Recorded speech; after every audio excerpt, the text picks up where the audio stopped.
කියෝරා අයිබෝවන් කොහමද ඉතින් මගේ යාළුවන්ට හැමෝම හොඳින් නේද? සුපුරුදු සෙනෙහසින් අදත් ආරාධනා කරනවා මගේ බ්ලොග් එකත් එක්ක රැඳී සිටින්න කියලා. ඉතින් සමයකේ තවත් ලස්සන දවසක සතියන්තේ අපි ගිය තවත් ලස්සන ගමනක් තමයි ඔයාලත් එක්ක අද මම ෂෙයා කරගන්න හදන්නේ. සමයකේදී විතරයි අපිට මේ ෆාම් එක බලන්න යන්න පුළුවන්. ඉතින් මේ ෆාම් එකේ සන්ෆ්ලවර් තියෙනවා. ඒ වගේම බටර්ෆ්ලයි පාක් එකක් තියෙනවා. ඉතින් මට හිතුණාද ඔයාලත් එක්ක මේ ලස්සන එක්ස්පීරියන්ස් එක ෂෙයා කරගන්න. ඕක්ලන්ඩ් නගරේ ඉඳන් කිලෝමීටර් 35ක් 40ක් අතර වගේ දුරකින් තමයි මේ ෆාම් එක පිහිටලා තියෙන්නේ. නවසීලන්තයේ සමයකේදී හරිම ෆේමස් තැනක් තමයි මේ තැන. ඒ වගේම තමයි ෆොටෝග්‍රාෆ්ස් වලට නම් හරිම ලස්සන තැනක්. එහෙනම් ඉතින් අපි යමු මේ සූර්යකාන්ත මල් බලන්න. ඉතින් ඔයාලට තව විශේෂ දේවල් ගොඩාක් ඇතුළට ගියාම බලන්න පුළුවන්. අපි මුලින්ම ටිකට් අරගෙන ඉමු ඇතුල් වෙන්න. අපි බටර්ෆ්ලයි පාක් එකටයි සන්ෆ්ලවර් ගාඩන් එකටයි දෙකටම තමයි ටිකට් ගත්තේ. එතනදී මං හිතන්නේ ඩිස්කවුන්ට් එකකුත් හම්බුණා අපිට. ඉතින් එහෙනම් අපි දැන් ඇතුල් වෙන්නයි හදන්නේ ටිකට් අරගෙන. විශේෂ දෙයක් මෙතනදී කියන්න ඕනේ, pick your own experience එක අපිට මෙතනදී ගන්න පුළුවන්. ඒ කියන්නේ අපිට sunflowers අපිට අවශ්‍ය ප්‍රමාණයට කපා ගන්නට පුළුවන්. මේගොල්ලෝ සිසහෙකුත් දෙනවා අපිට කපා ගන්න. ඊට පස්සේ ඒකට මං හිතන්නේ ස්ටෙම් එකකට ඩොලර්ස් 3ක්ද කොහෙද ගන්නවා. ඊට පස්සේ අපිට කපාගෙන ආවෙන් පස්සේ සල්ලි ගෙවන්නට පුළුවන්. ෆ්‍රැන්ක්ලින් පාක් එකේ හිස්ටරි එක ගැන කිව්වොත් මේගොල්ලෝ නවසීලන්තේ ගොවිතැන් කටයුතු වල නියැලලා හිටපු ෆැමිලි එකක්. ඒගොල්ලෝ මුලින්ම වගා කරලා තියන්නේ සිලරි. ඊට පස්සේ ඒගොල්ලන්ට ඕන වෙලා තියෙනවා හෙල්දි සොයිල් එකක් හදාගන්න. ඉතින් ඒ නිසා තමයි සන්ෆ්ලවර්ස් වගා කරලා තියෙන්නේ. පස්සේ කාලෙක මේක මහජනතාවට මේ විදිහට ලස්සනට බලන්න පුළුවන් ප්ලේස් එකක් බවට පත් වෙලා තියෙනවා. ඉතින් ෆ්‍රැන්ක්ලින් ෆාම් එක කියන්නේ අද නිව්සීලන්ඩ් වල තියෙන ෆේමස්ම සන්ෆ්ලවර්ස් බලන්න පුළුවන් ප්ලේස් එකක් වෙලා තියෙනවා. සන්ෆ්ලවර් ෆාම් එකට ඇතුල් වෙන්න තියෙන්නේ මේ වගේ සත්තු ඉන්න ප්ලේස් එකක් පහු කරගෙන. ඉතින් මෙතනදී මේගොල්ලන්ට මේ සත්තු හරිම ෆ්‍රෙන්ඩ්ලි. ඒ වගේ මේගොල්ලන්ට කෑම දෙන්න, ඒගොල්ලන්ව අල්ලන්න පුළුවන්. ඉතින් අපේ පොඩි අය ඉතින් මෙතනදී හරියට එන්ජොයි කළා මේ සත්තු බලලා.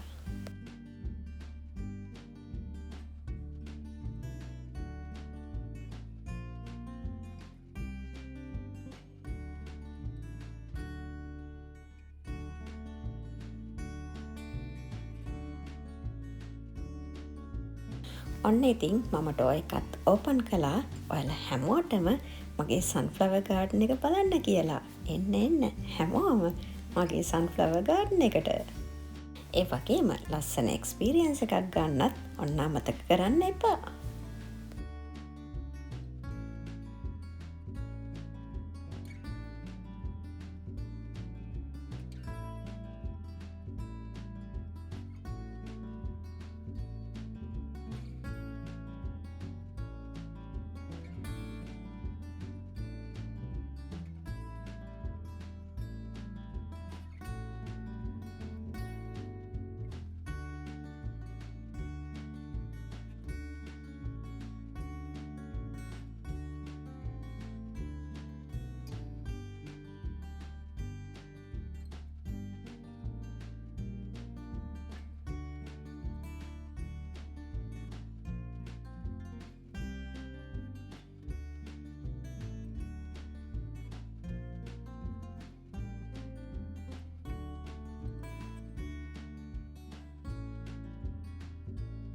මේ සන්ෆ්ලවර් ගාඩන් එකේ තියෙන සන්ෆ්ලවර්ස් varieties කිහිපයකින් තියෙනවා.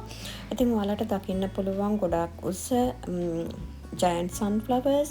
ඒ වගේම සමහර ගස්වල මල් කිහිපයක් පිපෙන branching sunflowers උත් තියෙනවා.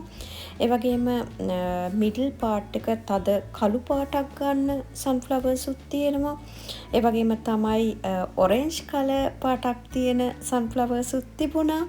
ඉතින් ඒ වගේම තමයි ටෙඩි බියර් සන්ෆ්ලවර්ස් ඒ කියන්නේ පෙටල්ස් ගොඩාක් තියෙන සන්ෆ්ලවර්ස් උත් තිබුණා.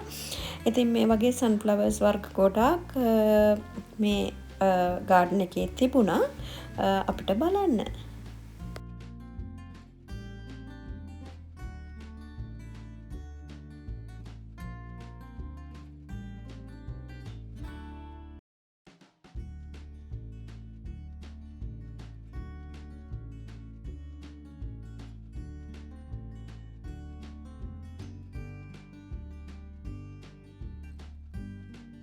සන්ෆ්ලවර් ගාඩන් එකේ සන්ෆ්ලවර්ස් වලට අමතරව සීසනල් ෆ්ලවර්ස් වර්ගත් තිබුණා. ඉතින් ගොඩාක් ලස්සන මල් තිබුණා. ඉතින් අපි හැම මල් වර්ගයක්ම බලාගෙන ඉස්සරහට යමු. ඒ වගේම තමයි ෆොටෝස් ගන්නත් හදපු විවිධ ප්ලේසස් තිබුණා. ඉතින් ඒ හැම තැන්වලම ගොඩක් අය ෆොටෝස් ගන්නවා මම දැක්කා. මේ තියෙන්නේ මං හිතන්නේ මස්ටර්ඩ් ෆ්ලවර්ස් වෙන්න ඕනේ. මේකත් යායක්ම තිබුණා. හරිම ලස්සනට කහ පාටින් හුළඟට හරිම ලස්සනට පෙනුණා. ඒ වගේම මේ වගේ පර්පල් කලර් මල් වර්ගයකුත් තිබුණා. මම නම නම් දන්නේ නැහැ. මම හිතන්නේ ඒකත් සීසනල් ෆ්ලවර් එකක් වෙන්නට ඕනේ. ඒ වගේම තමයි පින්ක් කලර් එකේ මෙන්න මේ මල් වර්ගයක් තිබුණා. මම ඒකෙත් නම නම් දන්නේ නැහැ. හරිම ලස්සනයි. මොකද මුළු යායක් පුරාම මේ වගේ එකම කලර් එකෙන් මල් වර්ග දකින්නට තිබුණා. මෙන්න මෙයා නම් ලැඩේකේ උඩට නැගලා උඩ ඉඳන්ම සන්ෆ්ලවර්ස් බලනවා. ඉතින් මටත් හිතුණා ලැඩේකේ උඩට නැගලා සන්ෆ්ලවර්ස් කොහොමද පේන්නේ කියලා බලන්න. ඉතින් මමත් ඔන්න උඩට නැග්ගා. උඩට නැග්ගයින් පස්සේ මට මෙන්න මෙහෙම තමයි සන්ෆ්ලවර් ෆීල්ඩ් එක පේන්නේ. අර කහ පාටින් ඈතින් පේන්නේ මස්ටර්ඩ් මල්. අනිත් පර්පල් කලයි පින්ක් කලයි පේන්නේ. මං කිව්වේ මම නම දන්නේ නැහැ මේ මල් වර්ගවල කියලා. ඉතින් මෙන්න මෙහෙමයි උඩට නැග්ගාම සන්ෆ්ලවර්ස් මුළු ෆ්‍රැන්ක්ලින් පාර්ක් එකේ තියෙන සන්ෆ්ලවර්ස් වල කොටසක් මෙන්න මේ විදිහට තමයි පේන්නේ. හරිම ලස්සනයි නේද? ඒ වගේම බලන්නකෝ අන්න අනිත් පැත්තේ ලැඩයකට නැගලා ඉන්නේ කවුද කියලා. එන්න එයාත් උඩට නැගලා සන්ෆ්ලවර්ස් බලනවා. අන්න ඉතින් ට්‍රැක්ටර් එකකුත් තියෙනවා. මටත් හිතුණා පොඩ්ඩක් නැගලා බලන්න කොහොමද කියලා. එයාලට පේනවද අර මම මුලින්ම කිව්වේ මිඩල් එක බ්ලැක් කලර් ගන්න සන්ෆ්ලවර් වර්ගයකුත් මේ ගාඩන් එකේ තියෙනවා කියලා. මේ තියෙන්නේ ඒ සන්ෆ්ලවර් එක. මං හිතන්නේ අර මම ඉස්සෙල්ලා මුලින් පෙන්නපු සන්ෆ්ලවර්ස් වලට වඩා මේ සන්ෆ්ලවර් එක හරිම ලස්සනයි කියලා. ඒ වුණාට ඒකේ පෙටල්ස් නම් අර අනිත් සන්ෆ්ලවර්ස් තරම් දිගට තිබුණේ නැහැ. මේ පෙටල්ස් ටිකක් ෂෝට් පෙටල්ස් වගේ තමයි මම දැක්කේ. එනකොට මට හිතෙනවා මේ ගාඩන් එකේ තිබ්බ සන්ෆ්ලවර්ස් වලින් මෙන්න මේ සන්ෆ්ලවර් එක හරිම ලස්සනයි කියලා. බලන්නකො හරිම ලස්සනයි නේද? එකම යායට එකම උසට සන්ෆ්ලවර්ස් හැම ගහකම වගේ පිපිලා තිබුණා. දන්න කියන යාළුවෙකුත් ඉන්නවා. අපි යාවත් බලාගෙනම ඉස්සරහට යමු නේද? මේ බලන්නකො මේ ගස් වර්ගය. ඒකත් මම නම දන්නේ නැහැ. හරිම ලස්සනයි නේද? හරියට ප්ලාස්ටික් මල් වර්ගයක් වගේ නේද? මේ ගස් දිහා බලන් ඉන්නකොට මම යාළුවෙකුත් ඉන්නවා දැක්කා. බලන්නකො මේ යාළුවා කවුද කියලා.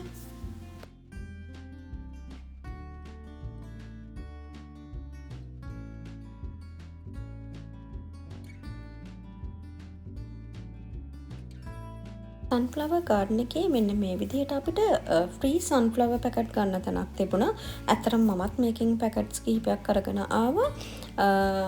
මගේ ගාඩන් එකෙත් මේ සන්ෆ්ලවර් සීඩ්ස් දාලා පැල අරගත්තා. ඇත්තටම හරිම ලස්සනට මල් පිපුණා. ඊට පස්සේ අපි යන්නේ බටර්ෆ්ලයි ගාඩන් එකට. අපි ඒකටත් ගිහිල්ලා බලමු මොනවාද අපිට බලන්න තියෙන්නේ කියලා.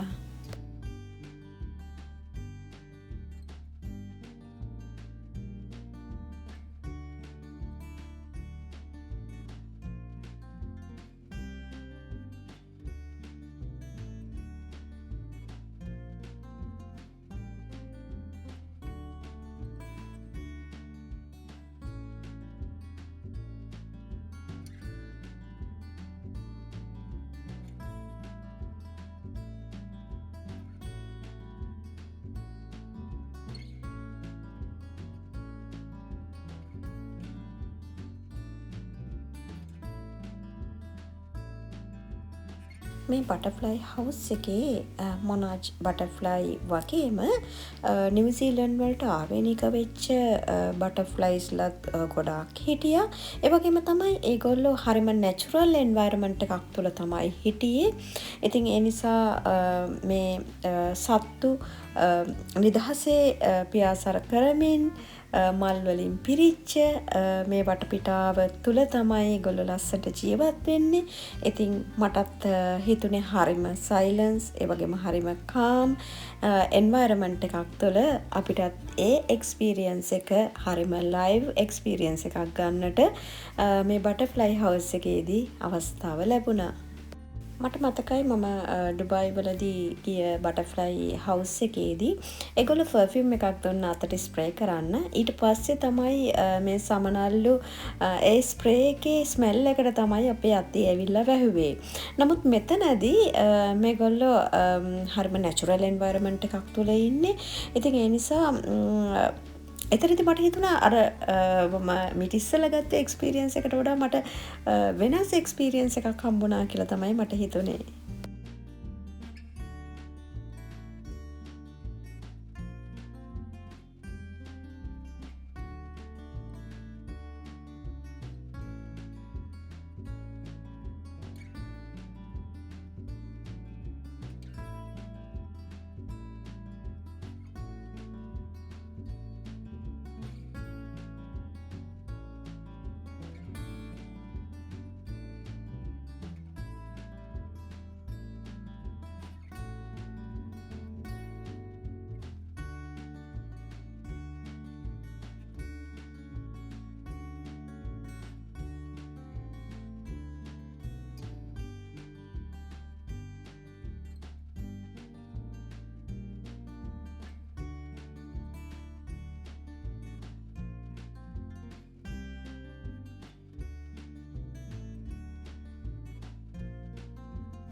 සන්ෆ්ලවර් ගාඩන් එකේ එක කොටසක මෙන්න මේ විදිහට සීනියාස් මලුයි ඒ වගේම ඩේලියා මලුයි හිටවලා තිබුණා.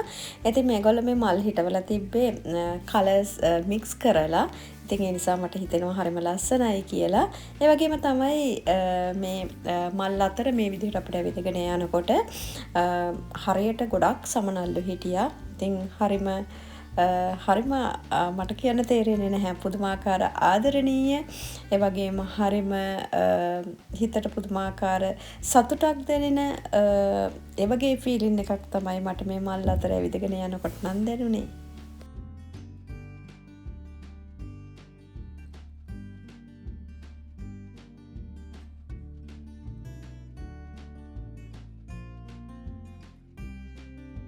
ෆ්‍රැන්ක්ලින් පාර්ක් එකේ තවත් කොටසක මෙන්න මේ විදිහට බඩිරුඟු වගා කරලා තිබුණා.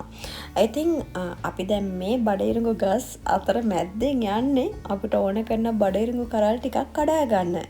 ඒ වගේම කියන්න ඕනේ අපි ගිය දවසේ තමයි අන්තිම දවස එන විසිටර්ස්ලාට බඩිරුඟු කඩා ගන්න පුළුවන්.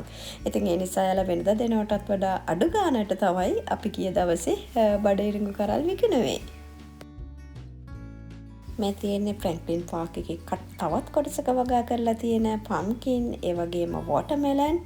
එහෙනම් අපි මේ ටිකත් බලාගෙනම යමු. අර ඈතින් ඔයාලට පේන්නේ බඩිරුඟු වගා කරලා තියෙන කොටසක්.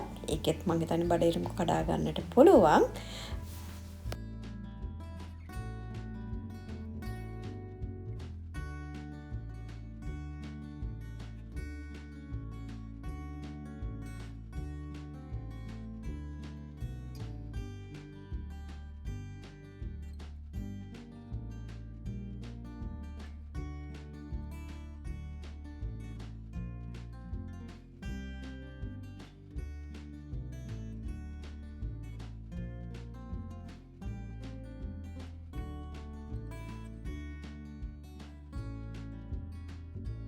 මේ ෆාම් එකට එන ළමයින්ට සෙල්ලම් කරන්නත් මේ වගේ බවුන්සින් හදලා තිබුණා.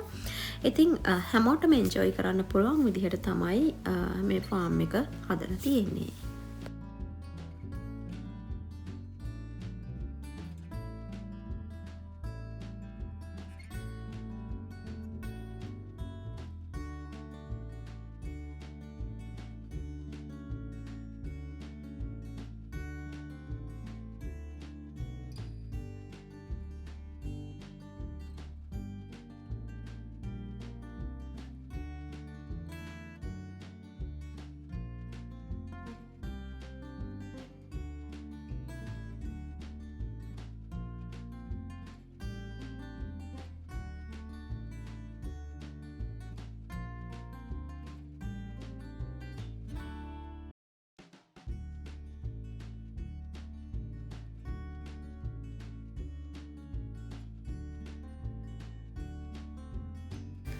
ඔබ ඕක්ලන්ඩ් නවට සිටින කෙනෙක් නම් ඊළඟ සමයකයේදී ෆ්‍රැන්ක්ලින් ෆාම් එකට යන්න අමතක කරන්නට එපා.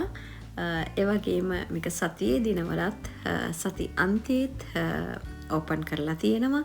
ඉතින් ඔබට ඔබගේ දවස හරිම සතුටින් ගෙවන්නට හැකියාව ලැබෙන තැනක්. ඉතින් ඒ නිසා ඊළඟ සමයකයේදී යන්න නම් අමතක කරන්න එපා. සමය එකේ ලස්සන සතියන්තයක් අපි ගෙවපු ආකාරය තමයි මේ. ඉතින් මේ ලස්සන එක්ස්පීරියන්ස් එක මට ඔයාලත් එක්කත් ෂෙයා කරගන්න හිතුණා.